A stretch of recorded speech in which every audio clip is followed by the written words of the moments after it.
बिस्मिल्लाहिर्रहमानिर्रहीम। अस्सलाम वालेकुम नाज़रीन, मैं हूं फ़याज़ महमूद और आप देख रहे हैं फ़याज़ महमूद यूट्यूब चैनल।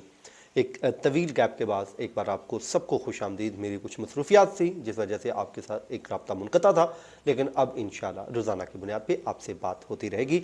आप लोगों ने इंतज़ार किया, आप सबका बहुत बेहद शुक्रिया। अच्छा जी, जनाब एक बात मैं आपको बताऊं कि इंसान को सब कुछ होना चाहिए लेकिन एक झूठा नहीं होना चाहिए। यानी कि झूठ की इतनी सख्त ममानियत की गई है कि इंसान को जो भी है सच बोलना चाहिए, और सच ही जो है वो वाहिद रास्ता है जो इंसान को सीधे रास्ते पर ले जाता है।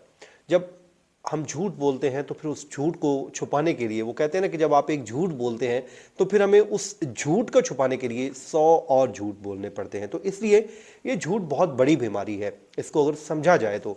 यानी कि हर चीज़ के पीछे जो छुपा बीमारी है वो उसके पीछे झूठ होता है। अगर मैं सच बोलूँगा, आप सच बोलेंगे, तो उसके बाद आपको कोई गलत काम नहीं करेंगे। क्यों? क्योंकि आपको पता है कि आपने झूठ तो बोलना नहीं है। अगर आपको बुरा काम करेंगे, कोई बुरी बात कहेंगे, तो लोग उस पर आपका बुरा मनाएंगे और लोग आपको अच्छा इंसान नहीं समझेंगे, और इसी वजह से आप लोगों की नज़र में गिर भी जाते हैं। तो फिर जब आप सच बोलेंगे तो फिर आपको कोई बात छुपाने की ज़रूरत नहीं पड़ेगी, कोई आपको गुनाह करना नहीं पड़ेगा। हर हवाले से आप सच्चे होंगे तो फिर अल्लाह ताला भी आपके लिए आसानियाँ पैदा करनी शुरू कर देगा। लेकिन अनफॉर्चुनेटली पाकिस्तान में मामला उलट हो चुका है। मैं पाकिस्तान की इसलिए बात कर रहा हूँ कि मैं इसी सोसाइटी का हिस्सा हूँ, और इसमें अब झूठ को झूठ समझा ही नहीं जाता, बल्कि झूठ को कहानी का नाम दे दिया गया है। हम क्या कहते हैं, वो 1 मिनट 2 मिनट रुक यार, मैं कहानी करा के आ रहा हूँ। मतलब अब इलानिया कहा जा रहा होता है कि मैं झूठ बोल के आ रहा हूँ उसको। और बड़े तो बड़े, अब छोटे छोटे बड़े भी अक्सर कह रहे होते हैं, अपने औलाद को कह रहे थे को बाहर आए तो उसे जाके कहो यार, अब्बा अंदर बैठे होते हैं और जा कह रहे होते हैं कि यार बाहर बता दो कि अब्बा घर पे नहीं है। तो ये वो छोटी छोटी चीज़ें हैं जो हमें बुराई की तरफ लेके जाती हैं। तो इसी तरह कुछ हो रहा है ज़हरा काज़मी केस में भी। इस की तमहीद बांधने का मकसद ये था कि कोई ऐसा दिन नहीं गुजरता जब कोई झूठ ना बोला जा रहा हो, यानी कि कोई बदयांती ना की जा रही हो, बुराई को फैलाया ना जा रहा हो। अब इस केस में सादा सा मौक़िफ़ है, सादा सी चीज़ है, सिंपल सा केस है। एक बच्ची है, उसके पेरेंट्स हैं, एक लड़का है, उसकी वालदा है और भाई है। अब हुआ ये कि उस बच्ची को ले जाया गया, जैसे भी ले जाया गया, ले गए, जो भी हुआ, उसके बाद से लेके उस चीज़ को छुपाने के लिए न जाने कितनी कहानियाँ, कितने झूठ गढ़ने पड़ रहे हैं। और उसके बाद जो उनके हामी हैं वो भी खुदा का खौफ नहीं खाते, बल्कि झूठ बोले जा रहे हैं, मुसलसल बोले जा रहे हैं। अब ताज़ा जो झूठ बोल दिया गया ज़हरा काज़मी की तबीयत को लेके। अब भाई बात यह है, आप खबर दें, खबर जो आपकी खबर जो सच होगी ना, वो दिल पे असर करेगी, यानी कि दिल तक पहुंचेगी। तो आप हुआ ये है कि इसमें बताया जा रहा था कि जनाब उस बच्ची की तबीयत ख़राब हो गई है, उसको हॉस्पिटलाइज कर दिया गया है। अब इस वक्त वो जना हस्पताल में है। ये सारी बातें बताई गई। तो अब इस पे जो बच्ची के वालिद हैं उनकी जानिब से ये कन्फर्मेशन की गई है कि ऐसी कोई बात ही नहीं है। अब उन्होंने, क्योंकि इसमें 2 चीज़ें और भी हैं, अब जब ऐसी कोई बात नहीं है, हाँ अलबत्ता अगर बीमार होती तो ज़रूर अदालत को इन्फॉर्म किया जाता, क्योंकि चाइल्ड प्रोटेक्शन ब्यूरो की जिम्मेदारी है कि बच्ची की सेहत तंदुरुस्ती का मुकम्मल तौर पर ख्याल रखा जाए। और उसके बाद अगर कोई बात है, और बीमारी तो वैसे भी अल्लाह ताला की तरफ से है, अगर कोई इंसान वाकई बीमार है तो इसमें कोई कबाहत नहीं है, लेकिन झूठ क्यों बोलना? मुझे इस बात की समझ नहीं आई, इस बात को फैलाने में क्या मिला, आखिरकार इसकी वजह क्या थी, वजूहात क्या थी। मुझे उन लोगों के जो उनके हामी हैं समझ नहीं आई कि इसका मामला क्या था। आखिर कोई तो वजह होगी कि आपने ये एक नई चाल चल दी, इसको नया झूठ फैला दिया। तो खुदारा ना कीजिए, इस तरह ना कीजिए, बल्कि वही बात कीजिए जो सच है, और सच्ची जो बात है वो आप तक पहुंचनी चाहिए। अच्छा जनाब, उसके बाद आपको मालूम है कि एक कोर्ट के ऊपर एक्यूज साइड की जानिब से, यानी शब्बीर की जानिब से अदम एतमाद किया गया था। उस पर कहा गया था कि जी हमें आप पे एतमाद नहीं है, और एतमाद की 2 वजूहात, 2 इल्ज़ाम लगाए थे, एलिगेशन लगाए थे। एक एलिगेशन ये था कि जनाब हमने आपसे सर्टिफाइड कॉपीज़ मांगी थी, आपने नहीं दी, इल्ज़ाम नंबर 1।